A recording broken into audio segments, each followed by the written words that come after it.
तो पहले उठने का नियम ले कि सूर्योदय के 1 घंटा पहले हम उठेंगे।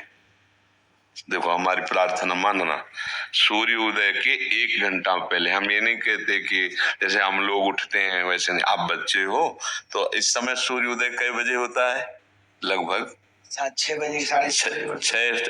आप 5 बजे उठ जाइए और उठ करके सबसे पहला कार्य कीजिए, पृथ्वी के चरण स्पर्श कीजिए, भूमि के चरण स्पर्श कीजिए। और फिर आप जिस आसन पर बैठे हैं, देखो ध्यान से हमारी तरफ सुनना, जिस आसन पे बैठे हैं, जिस पे शयन किए थे, जिस सैया पर सोए थे, पृथ्वी को प्रणाम करने के बाद उसी सैया में 5 मिनट केवल बैठ जाइए और 5 मिनट बैठकर 5 संतों का नाम ले लीजिए। आपको कोई याद है 5 संतों के नाम? अगर ना याद हो तो याद कर लेना। किसी भी पास जितने भी संत भगवान है हमारे, जैसे आचार्य रूप में, जैसे हम लोग श्री स्वामी हरिदास जी की जय, हरिवंश महाप्रभु की जय, हरिराम व्यास जी की जय, नागरीदास जी की जय, श्री ध्रुवदास जी की जय।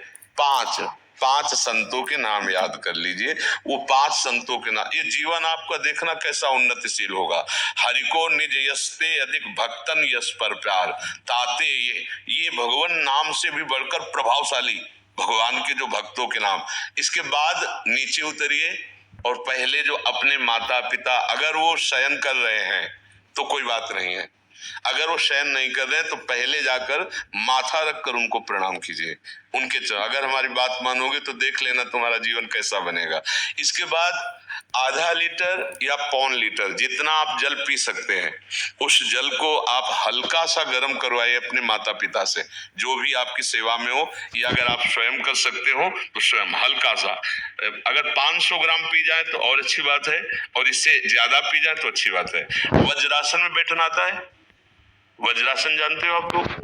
कैसे हमें बैठ के दिखाओ। नहीं, ये पद्मासन है। देखो वज्रासन, वो देखो बैठ रहे हैं, ये तो दोनों पैरों को ऐसे करके इससे बैठकर जल पिया जाए। ये आपके ब्रह्मचर्य की रक्षा करेगा, कब्ज नहीं होने देगा और आपके मस्तिष्क की गर्मी को ठंडा करेगा। ऐसे वज्रासन में बैठकर धीरे धीरे 5 या 10 मिनट में जल पिया जाए, एकदम ना पिया जाए। गिलास में लेकर के 500 ग्राम जल धीरे धीरे उसको पिया जाए।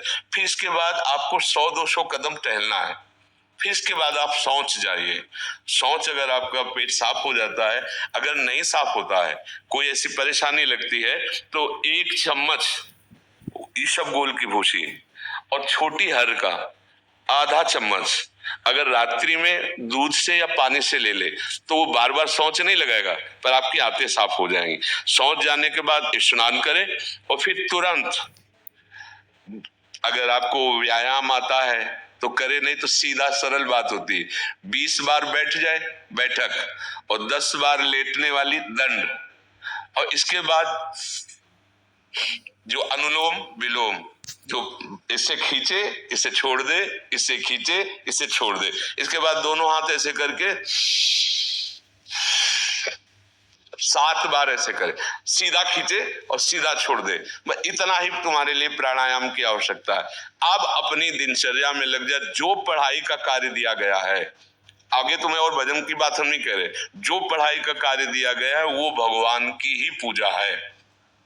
आपकी दिनचर्या जो आपको अपने गुरुजी या टीचर जी को जाके प्रमाणित करनी है, कल जो पढ़ाई गई थी आज के लिए, वो आप सुबह सुबह उस समय व्यायाम के बाद, तो आप देखना आपकी स्मृति बहुत प्रवीण हो जाएगी।